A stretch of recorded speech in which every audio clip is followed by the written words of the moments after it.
The sun is shining brightly over the shimmering waters of the Nile River, casting a golden glow on the lush banks lined with towering palm trees and ancient temples standing proudly, silent witnesses of centuries gone by.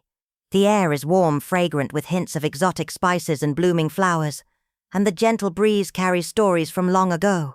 Amidst this breathtaking Egyptian landscape sails the magnificent SS Karnak, a luxury steamer that promises comfort, elegance, and a voyage filled with wonder. With its polished wooden decks, gleaming brass fixtures, and crisp white sails fluttering in the wind, the Karnak is more than just a ship. It's a floating palace gliding slowly through history itself. On board, the atmosphere is lively yet refined. Guests dressed in their finest attire stroll along the decks, sipping cocktails as they admire the views of the ancient pyramids rising in the distance and the mysterious ruins that line the riverbanks. The Nile, with all its timeless beauty and secrets, sets the perfect stage for a journey unlike any other. But beneath this dazzling exterior, hidden among the laughter and the luxury, tension quietly simmers, and a dark mystery waits to unfold. Now, let's talk about the woman who lies at the heart of this story, Lynette Ridgway. She's a wealthy heiress whose beauty and charm draw everyone's attention. Lynette isn't just rich, she lives a life most people only dream of. Recently, she made one of the biggest decisions of her life, marrying Simon Doyle. Simon, who used to be engaged to her close friend, is now her husband. In her social circle, Lynette shines like a star. Everyone admires her radiant smile and confident attitude. But behind the admiration, some see her life as a beautiful facade, hiding deeper secrets. Lynette's personality is bold, with a strength that seems ready to face any challenge.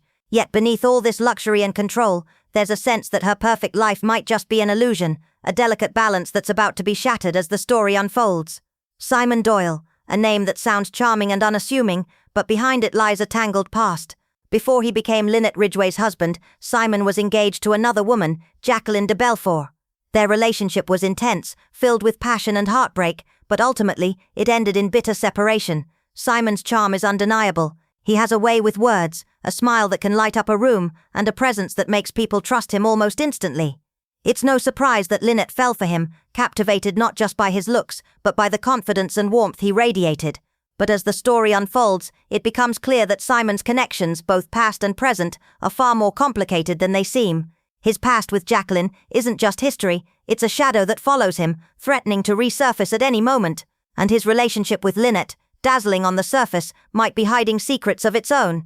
Jacqueline de Belfort, a woman consumed by heartbreak and jealousy, once engaged to Simon Doyle, she had imagined a future filled with love and happiness. But that future was shattered when Simon left her for Lynette Ridgway, the very woman she considered her closest friend. Her pain runs deep, and it's more than just sorrow, it's a fierce burning obsession. Jacqueline can't let go. She follows Simon and Lynette onto the luxurious Karnak, determined to stay close, to watch them, to remind them and maybe even herself of what was lost. Her presence on the cruise is a constant shadow, unsettling the other passengers and adding an undercurrent of tension to the seemingly idyllic journey. Every glance, every whispered word from Jacqueline carries the weight of a woman on the edge, torn between love and revenge. The SS Karnak isn't just carrying Lynette, Simon and Jacqueline, it's filled with a colourful cast of passengers, each with their own stories and secrets. There's the quiet, reserved Mrs. Gallatin, travelling with her young son. She seems kind and gentle, but her eyes hint at worries deeper than a mother's usual concerns. Then, the charming but somewhat mysterious Colonel Race, a man with a military past and sharp instincts. His calm demeanour hides a mind that's always analysing, always observing. Nearby is the glamorous and poised Miss Van Schuyler, an elderly American heiress with a sharp tongue and even sharper suspicions about those around her. Her close companion, Mrs. Dornderborn, a writer with a troubled reputation, adds a layer of intrigue to their conversations. Each passenger has a unique connection, some direct, some subtle, to Lynette and Simon. Some admire the couple, others envy their wealth and status, but as the Nile flows steadily past, it becomes clear that beneath the polite smiles and social niceties, many harbour motives that could turn deadly. As the SS Karnak glides gently down the Nile, beneath the calm surface, tensions begin to bubble and simmer. The most electric atmosphere surrounds the two women, Jacqueline and Lynette.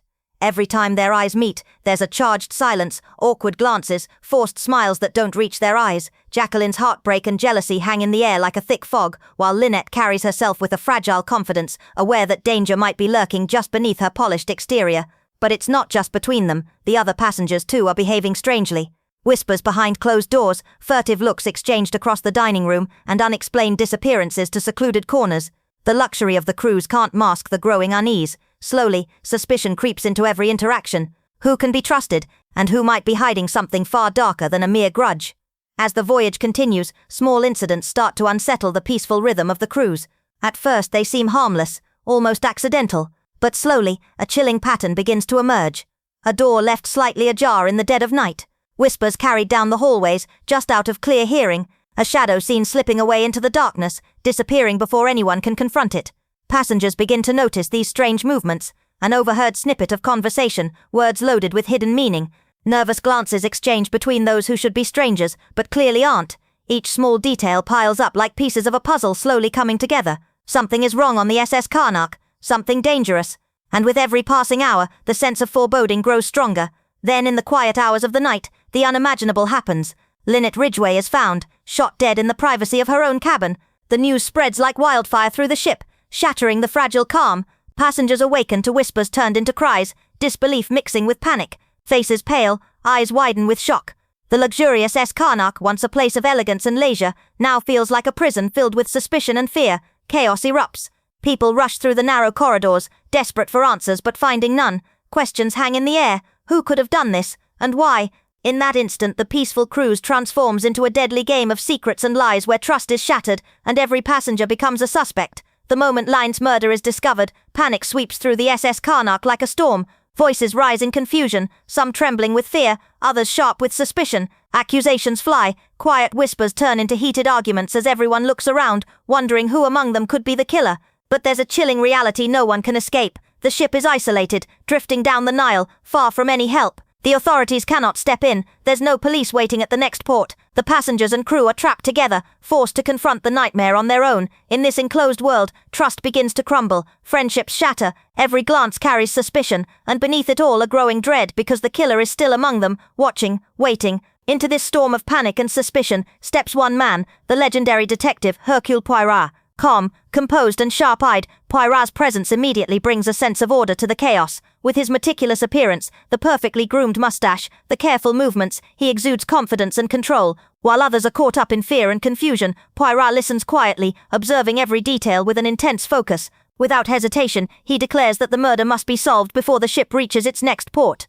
The passengers look to him, hoping that his brilliant mind can untangle the web of lies and reveal the truth hidden beneath the surface. Poirot's investigation has begun, and nothing will be overlooked. The cabin where Lynette Ridgway met her tragic end was a scene frozen in time, an eerie stillness hanging heavy in the air. As Hercule Poirot stepped inside, every muscle in his body tuned into the atmosphere, every sense alert to the slightest detail. This was not a place to rush through. This was a puzzle to be unraveled, a story to be told through objects and shadows. The room was elegant, just as one would expect from a woman of Lynette's stature. Silk curtains framed the windows, soft light filtering through to illuminate the carefully arranged furniture. Yet beneath this veneer of luxury, something was deeply wrong. The coldness of death had seeped into every corner. Poirot's eyes immediately fell on the place where Lynette's body had been found, slumped in a chair near the writing desk. A single gunshot wound marking the sudden violent end. The bullet's path was precise, yet the positioning of the body suggested a struggle or surprise. He crouched, examining the angle, the bloodstains on the carpet, the disturbed objects nearby. One detail caught his eye, a small, nearly invisible scratch on the wooden desk. It was fresh, as if someone had hastily tried to steady themselves, or perhaps had been pushed. Poirot's fingers traced the mark lightly, his mind already spinning possibilities. Near the body lay a revolver, still warm to the touch, but something about it felt off. The weapon had been wiped clean, too clean, no fingerprints, no sign of who might have fired the fatal shot. Poirot knew well that killers often made mistakes, but this one had been meticulous. He turned his attention to the window, which was closed tight, locked from the inside. That simple fact told him the murderer was likely still on board. This was no random act of violence from the outside world. Poirot's gaze shifted to the door, a sturdy barrier that had been locked as well. The murder weapon, the locked room, the closed window, classic elements of a mystery that teased and challenged even the most brilliant mind. But Poirot was not deterred. He noticed the subtle inconsistencies, the slight smudge on the handle of a silver vanity case, the faint scent of a perfume not belonging to Lynette, the half-empty glass of wine on the bedside table. He examined the notes Lynette had left on the desk, written hurriedly, their content cryptic but hinting at distress. "Help me." One phrase stood out. Was it a plea to someone specific, or a last attempt to warn of danger? Poirot's method was not to jump to conclusions but to piece together the narrative from these fragments. Each clue was a word in a silent conversation, a message from the dead that only he could decode. He questioned the servants who had access to the cabin, noting their nervous glances and contradictory statements. A maid said she heard raised voices earlier that evening, but another claimed the night had been quiet. Small contradictions, yet crucial threads in the tapestry of truth. The detective's mind moved swiftly between these observations, weighing each one carefully. He knew that the true killer's identity hid in these details, in what was seen and, more importantly, what was hidden. As the first light of dawn touched the Nile, Poirot felt the weight of responsibility settle on his shoulders. This was no ordinary case. The layers of deception were thick, the stakes high, but with his characteristic precision and calm, he was ready to unravel the mystery, one clue at a time. With the dawn breaking over the Nile, the once elegant SS Karnak had transformed into a vessel of suspicion and unease. Hercule Poirot, calm yet intensely focused, began his painstaking task, interviewing every passenger aboard. Each conversation would be a crucial thread in the tangled web of the mystery. First came Simon Doyle, the husband of the victim, a man whose charm had once captivated not only Lynette but everyone who met him. Simon's demeanor was a mixture of shock and sorrow, though Poirot's keen eyes searched beneath the surface. Simon recounted his actions on the evening of the murder, stating that he had been in the lounge, speaking with several other guests. He spoke with apparent sincerity, but Poirot noticed his hands trembled slightly when asked about his relationship with Jacqueline de Belfort. The detective pressed gently. "Monsieur Doyle, can you tell me about your past engagement to Madame de Belfort?" Simon's smile flickered, a shadow crossing his face. "It is a painful chapter, monsieur. But I loved Lynette. I swear to you I would never harm her." Yet the intensity of his gaze when he mentioned Jacqueline hinted at deeper emotions, jealousy, regret, perhaps even fear. Next was Jacqueline, the scorned woman whose obsession was no secret. Her eyes were dark, haunted, and at times fiery with barely contained anger.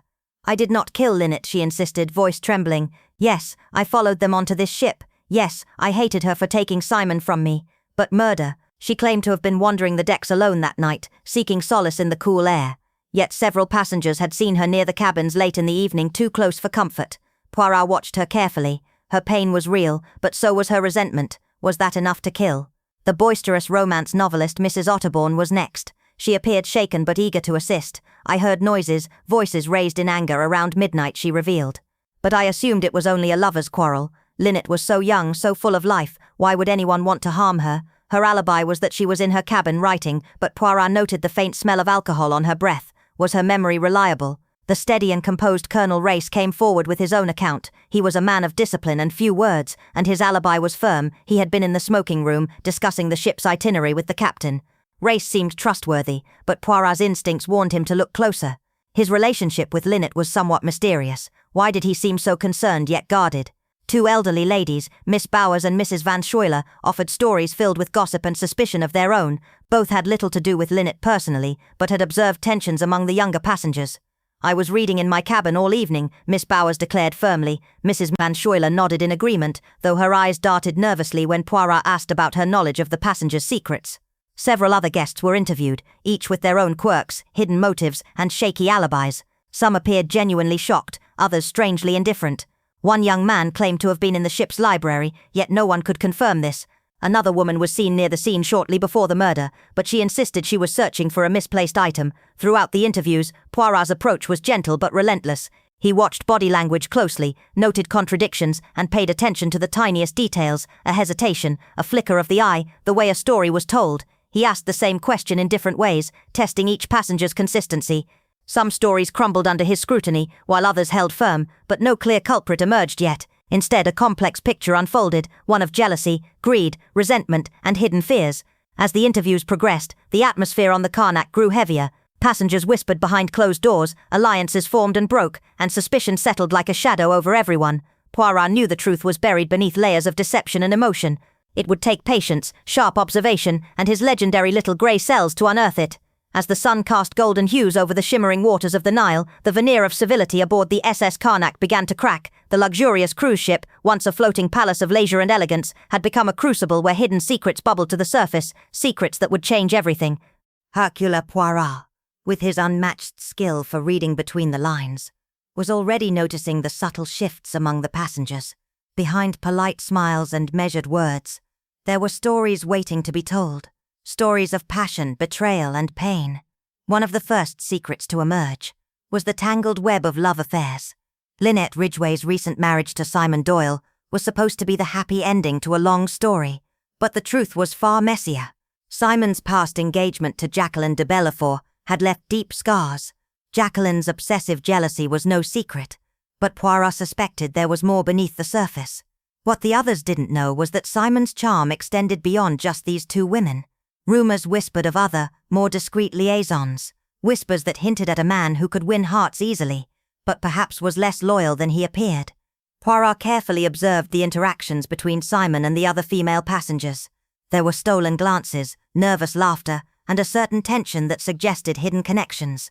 One young woman, who had seemed innocuous at first, suddenly became a person of interest when subtle hints of a secret relationship surfaced. But passion wasn't the only force driving the undercurrents aboard the Karnak. Money, or rather the lack of it, was a powerful motivator. Several passengers were quietly struggling with debts, some of them significant enough to push a desperate person toward crime. Poirot learned that one gentleman had recently lost a fortune on a risky business venture. He had boarded the Karnak hoping for a chance to escape creditors and start anew, but the shadow of financial ruin hung over him like a storm cloud. Another passenger, a woman of apparent wealth, was revealed to be living beyond her means. Her lavish lifestyle was funded by loans and favors, and the tension showed in the way she clutched her purse tightly whenever the subject of money arose. Even Lynette herself was not immune. Despite her fortune, rumors suggested she had made risky investments and that some of her wealth was tied up in unstable ventures. Had these financial pressures pushed someone to commit murder?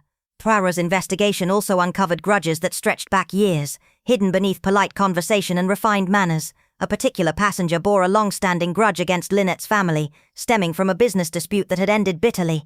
This person's calm exterior barely masked simmering resentment. When pressed, they revealed only vague details, but Poirot sensed the sharp edge of anger beneath the surface. Another revealed a feud born of personal betrayal, a scandal long buried but never forgotten. This grudge had festered quietly, and the opportunity to settle old scores on the Karnak might have been too tempting to resist. With each secret uncovered, potential motives began to crystallize. Jealousy was the most obvious. Jacqueline's heartbreak and obsession gave her a clear emotional motive, but love in all its complicated forms was never simple. Could Simon's charm and infidelities have sparked enough rage in others? Money was another undeniable motive. Financial ruin can drive people to desperate acts, and with so many passengers hiding debts and losses, the temptation was great. Old grudges added yet another layer, personal vendettas waiting for the right moment to explode. Poirot carefully mapped these motives against the timeline of the murder, searching for overlaps and contradictions. He paid special attention to the passengers' behavior during interviews, noting who seemed evasive, who tried too hard to appear innocent, and who let slip small but telling details.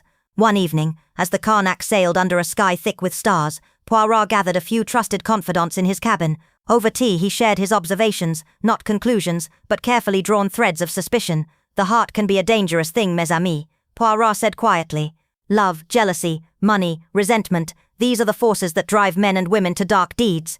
But we must be patient and observe. The truth is a puzzle, and each piece must be examined." His companions listened intently as he described the tangled relationships, the hidden debts, and the grudges that now shaped the atmosphere on board.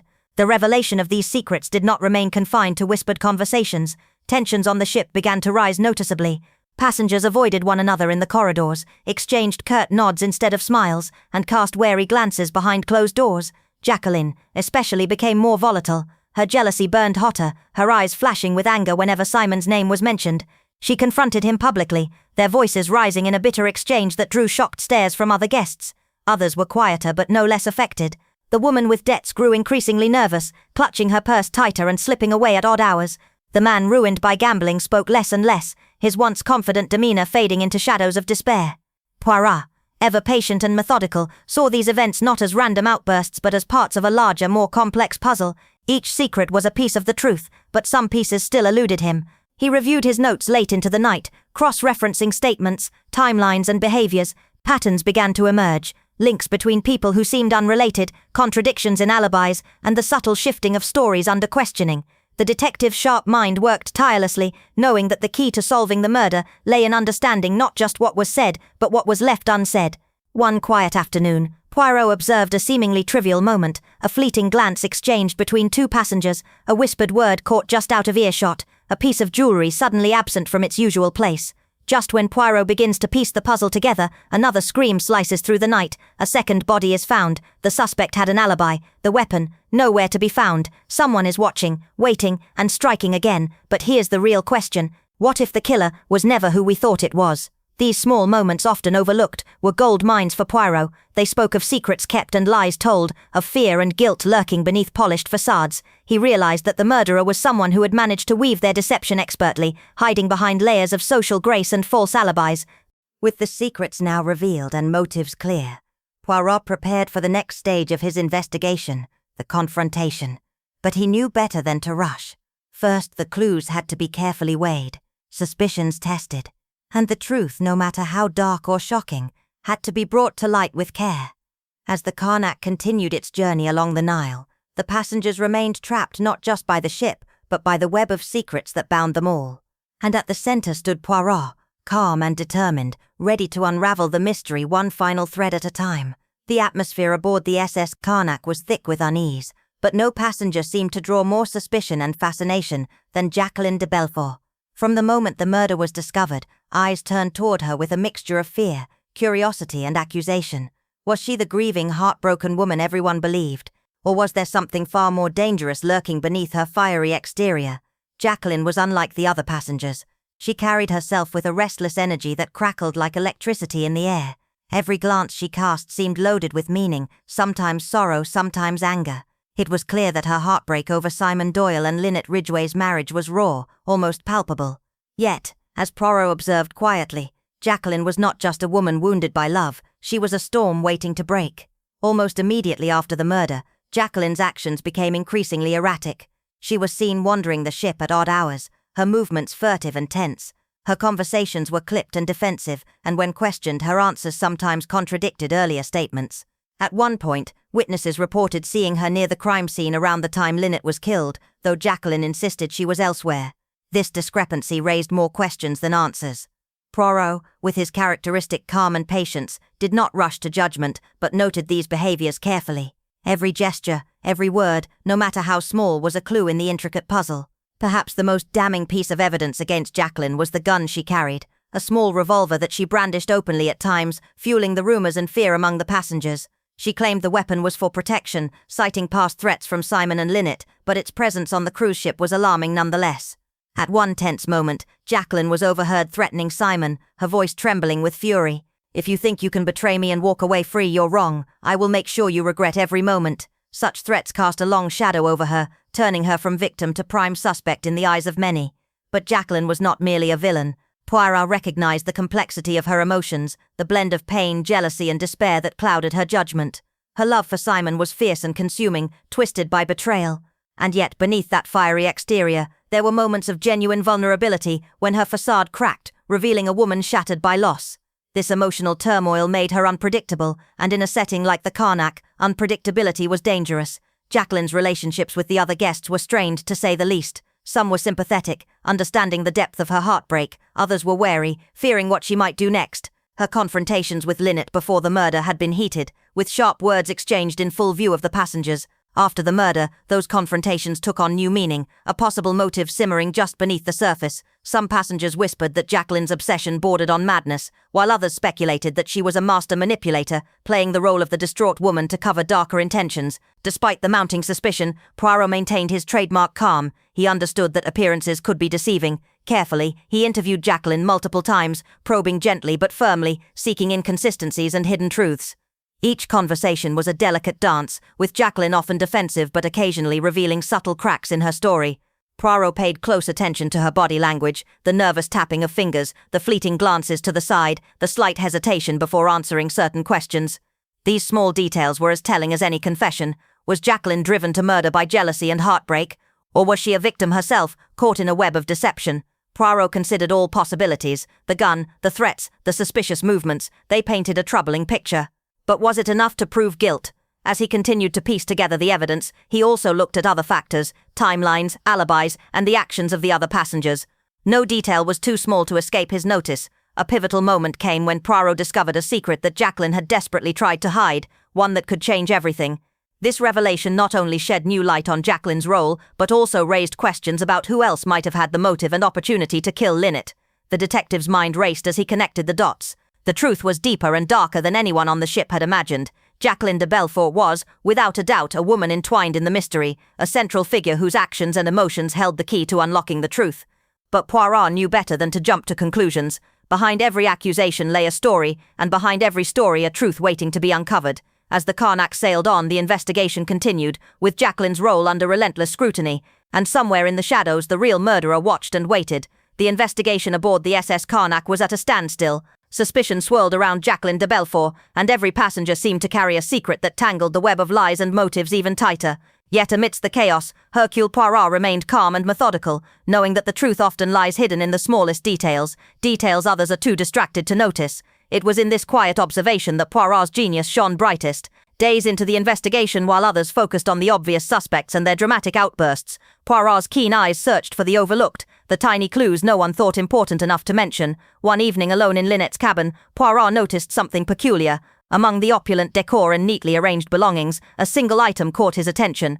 It was a simple, unassuming object, almost invisible to anyone but him, a delicate handkerchief embroidered with the initials J.B., Jacqueline de Belfort's initials, folded strangely, tucked behind a drawer, as if deliberately hidden. Why would Jacqueline's handkerchief be concealed in Lynette's cabin, and why so carefully? Poirot gently retrieved the handkerchief and examined it closely. It bore faint traces of a powdery substance, almost imperceptible but definitely there. The clue raised more questions than answers. Was Jacqueline trying to hide it, or had someone planted it there to implicate her? Poirot's mind raced, piecing together the possibilities. If Jacqueline had been in Lynette's cabin around the time of the murder, what was she doing, and why conceal such a personal item? This discovery forced Poirot to reconsider the timeline of events. Had Jacqueline's whereabouts been misreported or misunderstood? Could she have been closer to the crime scene than anyone admitted? The passengers' alibis, the overheard conversations, the suspicious movements, everything suddenly needed to be re-examined in light of this new evidence. The handkerchief was more than just a forgotten piece of cloth. It was a symbol, a key that could unlock hidden motives and secrets.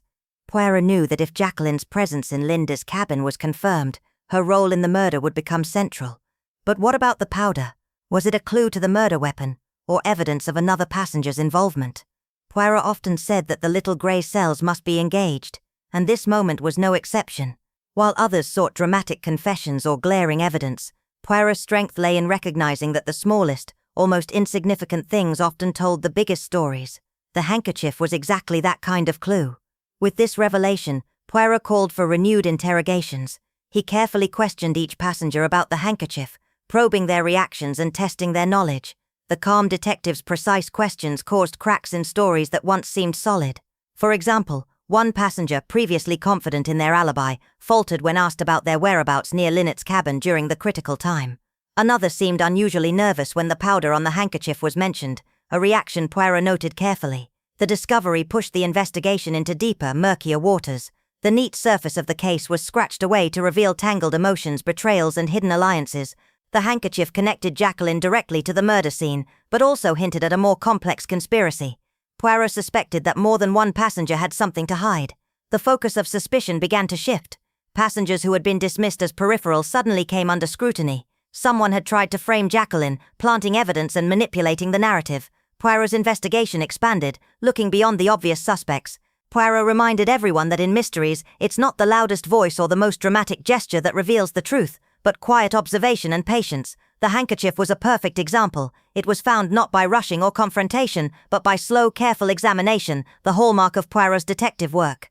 This single clue redefined the entire case. It was no longer just about jealousy and heartbreak. It was about secrets deliberately kept, truths hidden behind polite smiles and polite conversation. The case had moved from a simple murder to a carefully orchestrated act, with layers of deception yet to be uncovered. With each new piece of evidence, Poirot's confidence grew. He was closer than ever to unraveling the complex threads of the mystery. And while the passengers grew restless and fearful, Poirot's calm assurance was a beacon amid the storm. In the world of Hercule Poirot, no detail is too small, no clue insignificant. The handkerchief was a turning point, a reminder that truth lies in the shadows, waiting for a patient eye to bring it to light. As the Carnac sailed onward through the Nile's shimmering waters, Poirot prepared to confront the secrets of its passengers, armed now with a key clue that would change everything. The tension aboard the SS Carnac was already taut, like a tightly stretched string ready to snap. The shocking murder of Lynette Ridgway had shaken every passenger to their core, and the atmosphere was thick with suspicion, fear, and whispered accusations. But as Hercule Poirot had warned, the darkest waters still lay ahead. Just when everyone thought the worst was behind them, the ship was rocked once again, this time by a desperate, violent attempt to silence another potential witness. For a few days following Whodunit's death, the passengers tried to maintain a fragile sense of normalcy. Some stayed close to their cabins, haunted by the tragedy. Others whispered furtively in corners, glancing over their shoulders. And through it all, Poirot moved quietly and deliberately, piecing together the puzzle. But beneath the surface, a storm was brewing. Someone aboard the Carnac knew too much to be left alive. Marguerite, a young timid woman who had travelled as a companion to one of the passengers, had been seen near Whodunit's cabin on several occasions. She wasn't a suspect, at least not in the eyes of most, but her quiet demeanour hid a sharp observance. Marguerite had overheard a conversation, a heated exchange between two passengers, one of whom hinted at a plan so sinister it chilled her to the bone. She was becoming a danger to the killer's carefully constructed facade. Late one night, as the ship sailed gently beneath the blanket of stars, Marguerite returned to her cabin after a quiet walk on the deck. The Nile stretched endlessly around them, peaceful and still, but the air inside the ship felt heavy, charged with an invisible threat. As she reached for her cabin door, a shadow moved swiftly from the darkness. Before she could scream, a gloved hand clamped over her mouth, muffling any sound. Another hand pushed her backward, toward the narrow staircase leading to the lower decks. Marguerite's heart pounded fiercely, terror flooding her senses, but the grip was strong and she was dragged along helpless. Just as the assailant prepared to silence her forever, a sudden noise startled them both, footsteps approaching, sharp voices echoing from the corridor. The attacker hesitated. Seizing the moment, Marguerite twisted free, stumbling down the stairs, desperate to flee. Her panicked cries finally reached a nearby crew member, who rushed to her aid. The shadow melted into the darkness, vanishing before anyone could identify them. News of the attempted murder spread quickly across the Carnac. Fear gripped the hearts of every passenger. If the killer was willing to try silencing witnesses once, what would they be capable of next? The elegant luxury of the cruise ship, once a symbol of safety and indulgence, now felt like a prison, each passenger trapped with a murderer in their midst. Through the growing panic, Hercule Poirot remained the picture of calm reason. He knew that fear could cloud judgment and lead to rash actions. Gathering the passengers in the lounge, he spoke with quiet authority. "Mes amis, this attempted murder is a cry of desperation. The killer fears exposure and will do anything to protect their secret, but it is precisely now in the face of danger that we must hold firm." His words steadied many, but beneath the surface tension simmered. Poirot intensified his inquiries. Marguerite's brush with death was no accident, it was a message. But who had the opportunity, and who feared Marguerite's knowledge enough to act so violently? The detective reviewed every passenger's movements, cross-referencing alibis and timelines with new scrutiny. The attempted murder added layers to the already complex web of suspicion. Was the killer acting alone, or did others share the dark secret? Some passengers whispered nervously about hidden alliances and old grudges. Others watched their companions with distrustful eyes, unsure who to trust. Poirot noted the smallest reactions, a sudden glance away, a tense jaw, a shaky hand, as clues in their own right. Poirot understood well the psychology of a desperate criminal. Fear changes people, it twists their behavior, exposes their weakness. The killer's boldness in attempting to murder again betrayed panic. Their confidence was slipping, and that was an opportunity. Despite the trauma, Marguerite refused to be silenced. She recounted the overheard conversation in detail to Poirot, her voice trembling but determined. Her bravery became a turning point, giving the detective new leads to pursue. With Marguerite's testimony, Poirot began to see the outlines of the killer's motive more clearly. The pieces fit together: jealousy, greed, betrayal, all converging into a deadly plan. The attempted murder was not just an act of violence, but a desperate attempt to keep those dark motives buried. The passengers' nerves were frayed. Private whispers gave way to open confrontations. The once civil crews now simmered with accusations and fear. At every meal, every gathering, eyes darted suspiciously. Trust was scarce, and the weight of impending danger hung heavy. As the ship neared its final destination, Poirot warned all aboard. The murderer believes they can act with impunity, but justice will find its way. We must remain vigilant, for the truth is closer than anyone imagines. His words sent a chill through the room, but also a flicker of hope. The attempted murder of Marguerite was a brutal reminder. The killer was still among them, desperate and dangerous. The stakes had never been higher. As the Carnac continued its journey down the Nile, Poirot's determination to uncover the truth burned brighter than ever. For the second act of this deadly drama had begun, and no one on board would emerge unchanged. In the wake of two harrowing incidents aboard the SS Carnac, the murder of Whodunit Ridgway and the subsequent attempt to silence Marguerite, the atmosphere remained thick with unease. Yet, amidst the growing tension, Hercule Poirot maintained a steady, calm presence. His greatest strength was not merely his keen eye for physical clues or meticulous attention to detail. It was his profound understanding of human nature, of the subtle and often hidden emotions that drive people to act in unexpected ways. Poirot knew that to solve this murder, he must first penetrate the masks worn by each passenger. Only by reading between the lines of their words, by observing the nuances of their behavior, could he reveal the truth lurking beneath. Poirot never rushed his interviews. He believed that the key to unlocking a person's secrets was patience. As he sat across from each suspect, he watched more than he listened. A fleeting hesitation, a clenched fist, a restless gaze, all spoke volumes. He often began conversations with seemingly trivial questions, watching closely how the suspect responded, not just with words, but with their eyes, their tone, their body language. For Poirot, the mind revealed itself in the smallest details. A nervous twitch, a forced smile, or a sudden change in posture could betray guilt, fear, or a hidden motive. Many suspects tried to maintain composure, to present themselves as calm and innocent, but Poirot's skill was in gently peeling back these layers. He spoke softly, but with unwavering certainty, making each person feel both safe and scrutinized at the same time. Gradually, walls began to crumble. Some passengers, under Poirot's gaze, revealed cracks in their carefully constructed personas. A slip of the tongue, a conflicting statement, or a sudden flare of anger gave clues to their true selves. Poirot was a master at noticing contradictions. When a suspect's story didn't align with physical evidence, or when their emotions seemed out of place, he carefully probed further. His questions often led the suspects into traps of their own making. For example, when asked about their whereabouts during the murder, some gave vague answers or grew defensive. Others tried to deflect attention onto another passenger, revealing jealousy or fear. Poirot's challenge was to untangle these threads, to separate deliberate lies from innocent mistakes, and to see which motives were genuine and which were red herrings.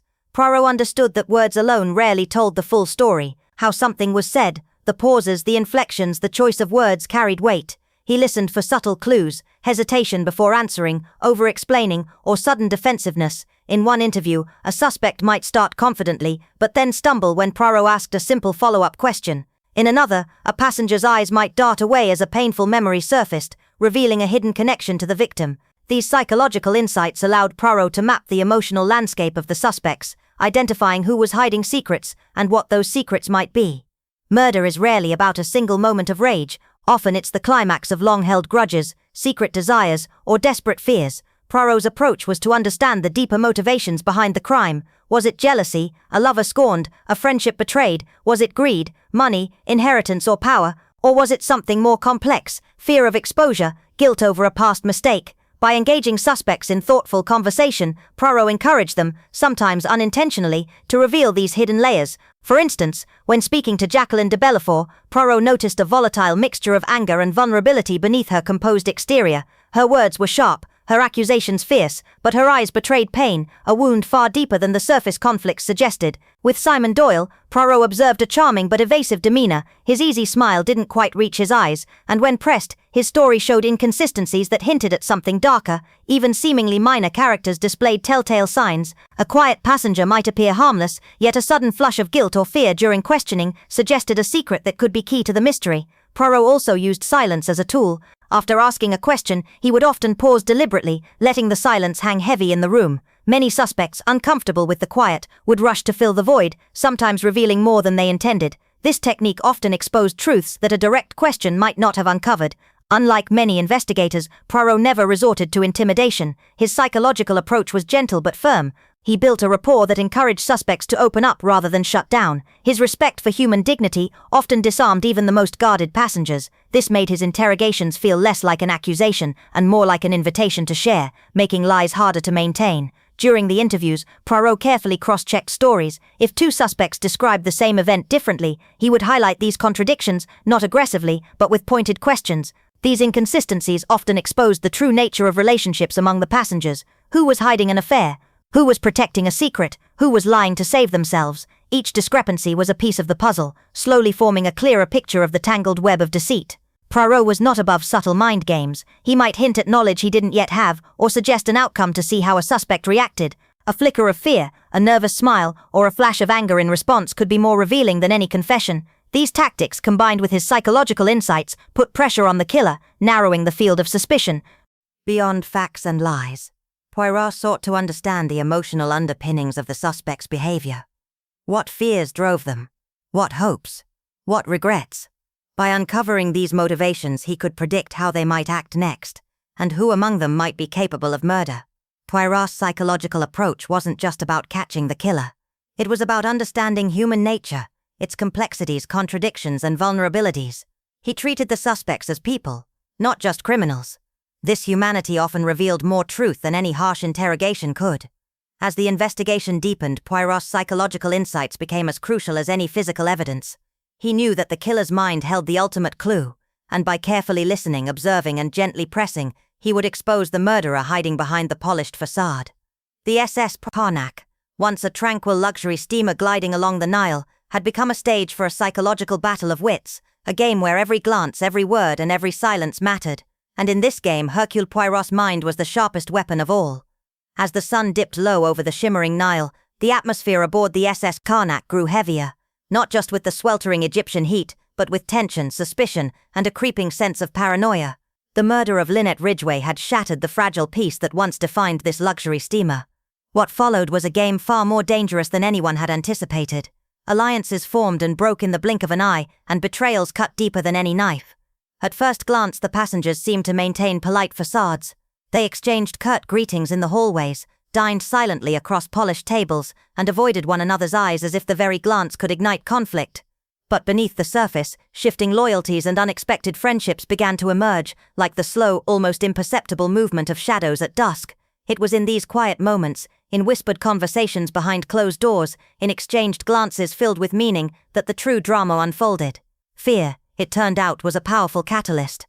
Some passengers, initially wary of one another, found themselves seeking unlikely allies. They knew that surviving the ordeal meant more than just avoiding suspicion, it meant understanding who could be trusted, if anyone at all. Take, for example, Colonel Race and Andrew Pennington. On paper they were strangers, one a distinguished military man, the other a quiet, unassuming banker. Yet, as tension thickened, they began exchanging information, piecing together fragments of the mystery. Their alliance was forged in pragmatism but grew into mutual respect, each valuing the other's insight. Similarly, Rosalie Otterbourne and Miss Bowers, who might have otherwise remained strangers in a crowd, found common ground. Both women, often overlooked, shared an unspoken understanding of being outsiders. Their quiet alliance gave them strength amid growing hostility. But just as friendships blossomed, rivalries flared, some as old as the passengers themselves, others born of recent jealousy and mistrust. Jacqueline de Belfort's bitter feud with Simon Doyle and Lynette Ridgway was no secret. Her presence on the ship was like a live wire, sparking conflict at every turn. She taunted and threatened, her venomous words aimed at the couple echoing through the corridors and sparking heated exchanges. What few noticed, however, were the subtler rivalries simmering beneath the surface. For example, the tension between Dr. Bessner and Andrew Pennington was palpable. Both men had stakes in the investigation, Pennington as Lynette's solicitor and Bessner with his medical knowledge, but their approaches clashed. The quiet disdain they held for one another added a new layer of complexity to the unfolding drama. Perhaps the most shocking aspect was how quickly trust was betrayed. Passengers who had seemed allies turned cold. Confidences shared in private were weaponized in public. Secrets were leaked with cruel precision, sowing discord and confusion. Rosalie Otterbourne, for example, initially appeared timid and harmless, but as the investigation progressed, it became clear she harbored grudges, and her whispered words to certain passengers revealed she was willing to manipulate others to protect herself. Even Colonel Race, despite his honorable demeanor, was not immune. When it was revealed he had withheld information from Poirot about his true mission aboard the ship, many passengers viewed him with suspicion, questioning his loyalties. Poirot, ever the keen observer, understood these shifting dynamics well. He saw that in moments of crisis, people's true characters emerged. Some allied for survival, others for gain. Some sought protection, others sought power. These alliances, however temporary or fragile, were clues in themselves, revealing fears, motivations, and potential guilt. Despite betrayals and rivalries, there were moments when humanity shone through. When suspicion threatened to isolate them all, a few passengers showed unexpected kindness. Miss Bowers, who had been largely ignored, comforted a shaken maid who had witnessed something terrifying. Colonel Race protected Rosalie Otterbourne when others accused her unfairly, seeing past her flaws to the frightened woman beneath. These acts of solidarity reminded everyone that beneath suspicion, fear, and anger, there was still room for compassion. Of course, the epicenter of the alliances and betrayals revolved around Jacqueline and Simon. Jacqueline's obsessive hatred for Lynette made her a figure both feared and pitied.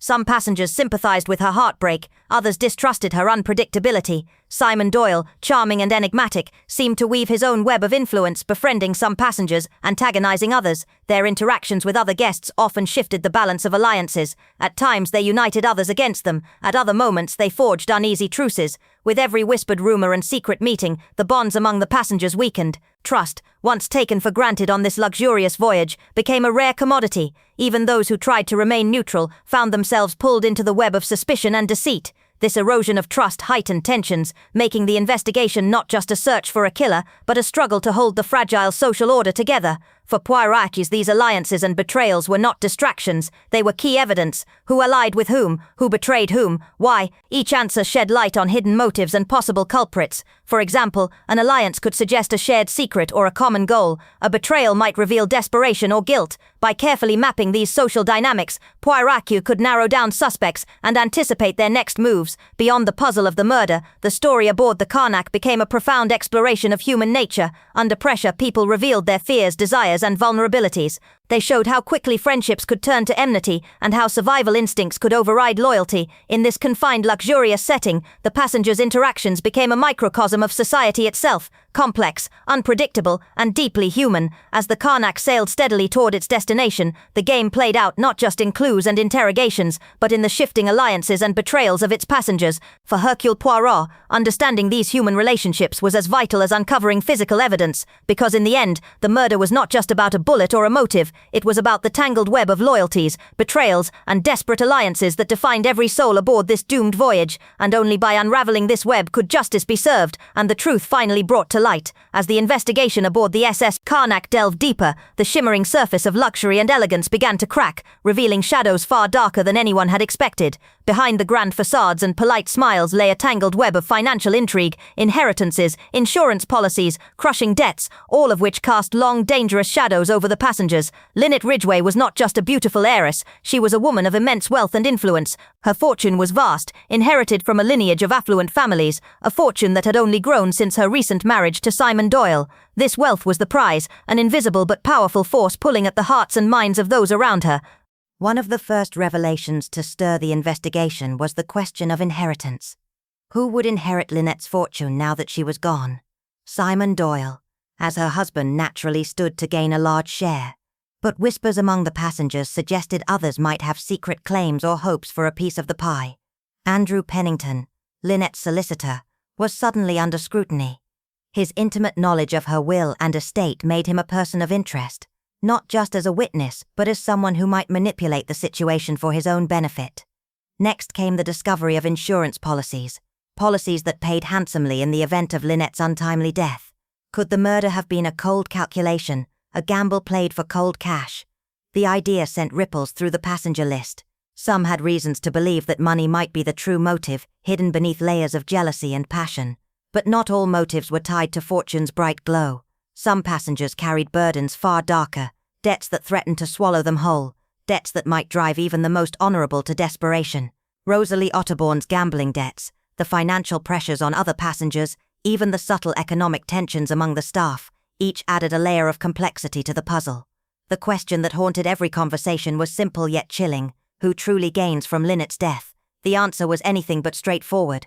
Was it Simon Doyle, the charming husband, whose love seemed genuine, but whose eyes sometimes flickered with something else? Or Jacqueline de Belfort, the scorned fiancée, whose hatred was clear but whose financial interests were murky? Or was it one of the lesser-known passengers, lurking in the shadows waiting for their chance? As Poirot carefully peeled back each layer, it became clear that financial motives were only part of the story. Money was a mask, behind which lay deeper emotions, envy, betrayal, and greed, that twisted truth and loyalty alike. Each passenger had their reasons, and each reason was a thread in the deadly tapestry that Poirot was determined to unravel. The mystery aboard the SS Karnak was like a delicate tapestry, threads intertwined, some hidden beneath others, and only by carefully examining each one could the truth begin to emerge. Hercule Poirot, with his legendary precision and methodical mind, took it upon himself to reconstruct the timeline of that fateful day. Every minute, every word, every movement mattered.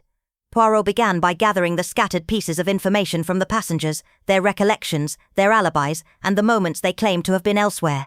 The timeline needed to be flawless, because even the smallest inconsistency could reveal a lie, a secret, or a hidden motive. From breakfast to the murder itself, Poirot traced the movements of everyone on board. Who was where? Who saw whom? When did the tension between Jacqueline and Lynette escalate? The answers were buried in these details. As Poirot carefully compared each statement, subtle contradictions began to appear. One passenger claimed to have been in the lounge at a time when another swore they had just passed them in the corridor. A servant's timeline clashed with a guest's story about when the lights flickered in the corridor outside Lynette's cabin. These discrepancies were small, almost insignificant to the untrained eye, but for Poirot they were beacons illuminating the path toward the truth. Poirot's keen eye didn't overlook the smallest detail: the timing of a ship's horn, the arrival of a telegram, the sound of footsteps on the wooden deck. Each event became a crucial puzzle piece. Why had someone gone to the deck moments before the murder? Why was a particular door left ajar when all others were closed tight? These details, seemingly random, formed a pattern when viewed through Poirot's lens. With his reconstructed timeline in hand, Poirot confronted the passengers once more. Under the weight of his questions, some stories faltered, others shifted. People remembered things differently, or chose to hide the truth. Yet Poirot remained calm, letting his questions unravel their carefully constructed facades piece by piece.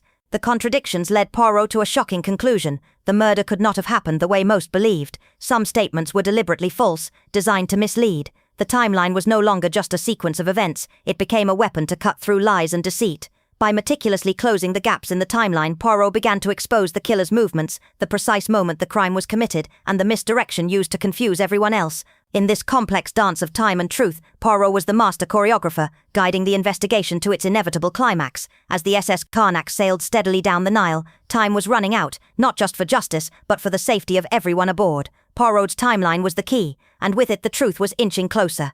While the passengers drew most of the attention, it was the ship's staff, the quiet crew, the attentive servants, who often held the key to unlocking the mystery. These minor characters moved in the background, observing moments others missed, carrying secrets tucked behind polite smiles and bowed heads.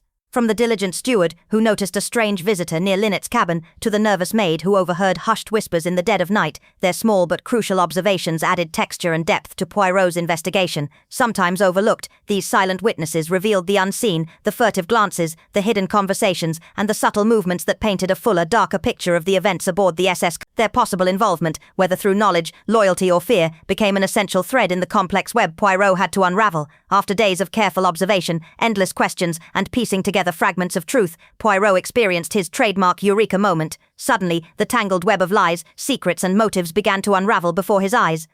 That one overlooked detail, the misplaced object, the inconsistent statement, the subtle behavior, clicked everything into place.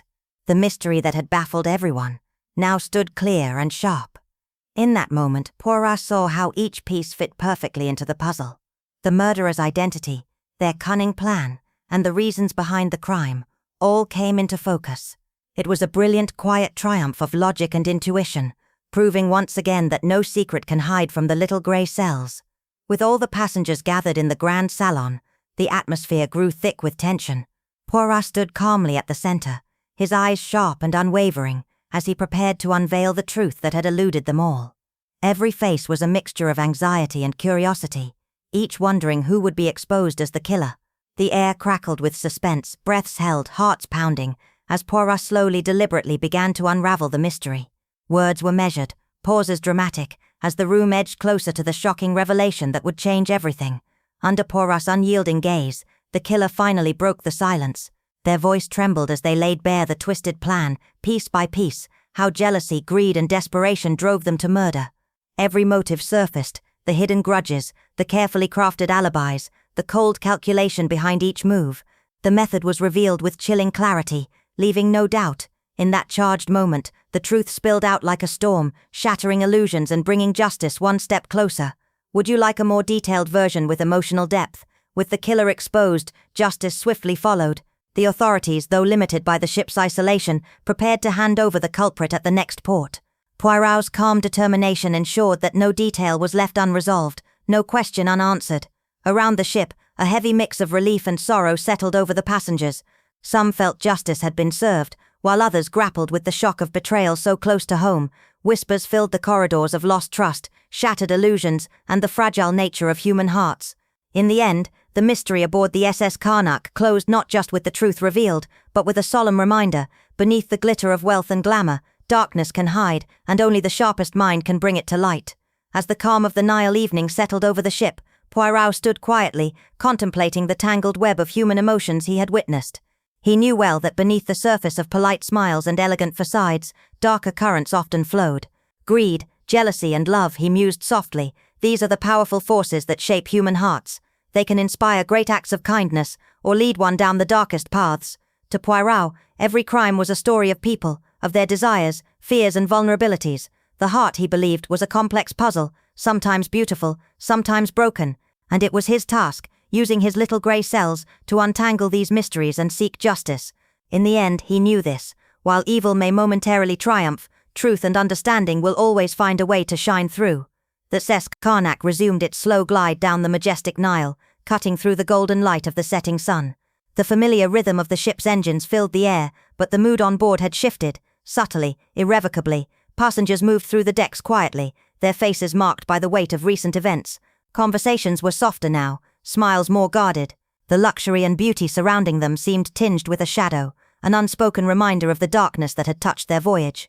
Though the journey continued, the innocence of the cruise was lost forever. The Nile carried them forward, but the memories of the mystery, the betrayal, and the truth would linger long after the ship docked, and somewhere deep within the heart of the river, the secrets of the SS Karnak remained. A silent testament to the fragile line between light and shadow.